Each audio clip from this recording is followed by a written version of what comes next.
New Yorkers fed up after sex workers allegedly asked kids to hand out business cards. Taxi driver is beaten. How do they have this going on in broad daylight? One police source said. New Yorkers are speaking out against crime in the city after a taxi driver was brutally beaten in broad daylight and children were allegedly enlisted to help solicit prostitution in a Queens open-air sex market. Shocking footage shared by the New York State Federation of Taxi Drivers and the New York Post shows two men and three women surrounding and attacking a 60-year-old cab driver in Midtown Manhattan. With pedestrians watching the vicious scene, the man attempts to shield his face, and he is repeatedly punched, kicked, and dragged.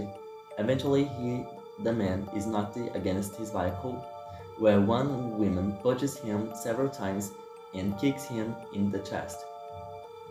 The cab driver was taken to the hospital in a stable condition, and two of the five suspects, 51-year-old Natalie Morgan and 35-year-old Howard Colley, were arrested at the crime scene. The man, now identified as Alpha Butt, told CBS New York that the incident began when someone tried to hail a taxi at 60th Avenue and West 34th Street when one man accused Butt of nearly running the group down with his cab. They started messing with me, started hitting my car, breaking my side mirror, and they threw food inside my car, all over my clothes, my body. My car was literally with the food, Butt said. Last year, 52-year-old New York cab driver Cutting Gimmer was beaten to death by passengers who refused to pay the fare. The crime sparked outrage from New York taxi drivers. While police say the investigation into the most recent attack on cab drivers is ongoing, the NYSFTD and the NYC Tax and Limousine Commission have spoken out following the assault. We must catch these young thugs and lock them up. These elderly drivers do not deserve this brutal beating. Assaults, stabbings, shootings, and robberies must stop.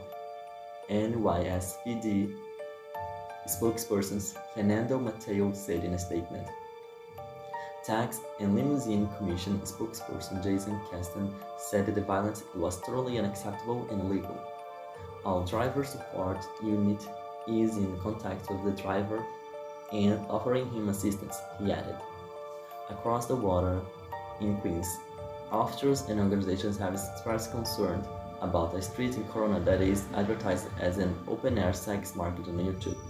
The New York Post investigation found that almost a dozen brothels have gone up along Roosevelt Avenue, where women solicit pedestrians as kids shoppers and shop owners go about their day. The women allegedly recruited neighborhood kids and asked them to hand out pornographic cards while they stood outside of dentist shops, massage parlors, and pool halls, according to the concerned parents via the New York Post. The Post report found that the street is advertised on YouTube by a Spanish channel, which calls the block the Mart of a Sweetheart and extorts viewers on negotiating with the workers. I lived here my entire life, and I've never seen it get to this point. City Council Mayor Francisco Moya Dan Corona said.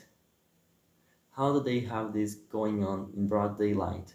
A police source told the Post. They are not allowed to arrest prostitutes anymore, supposedly, but they gotta figure something out.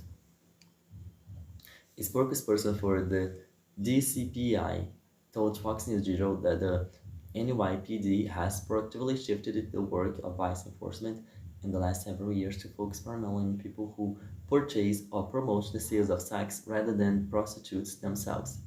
We have significantly reduced the number of arrests for prostitution itself as we work in every case to connect the victims of human trafficking with the services they need, the spokesperson continued.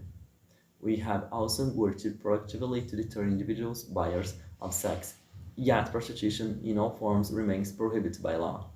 The NYPD deploys where crime is reported in response to community complaints, and we enforce the law impartially.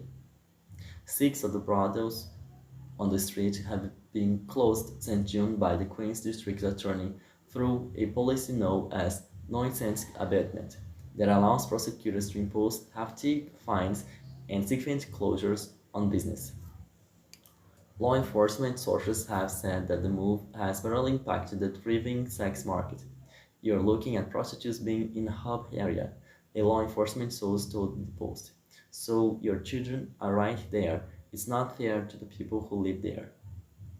Executive Director of the Coalition Against Trafficking in Women Tina Bien warned that trafficking cartels from Central America and Mexico are shipping women into Queens and Brooklyn and are taking advantage of the surge of migrants into New York City. I spoke to a young girl in Sunset Park. She said she's seen vans at night picking up women from the shelters that house these new migrants. Bien added.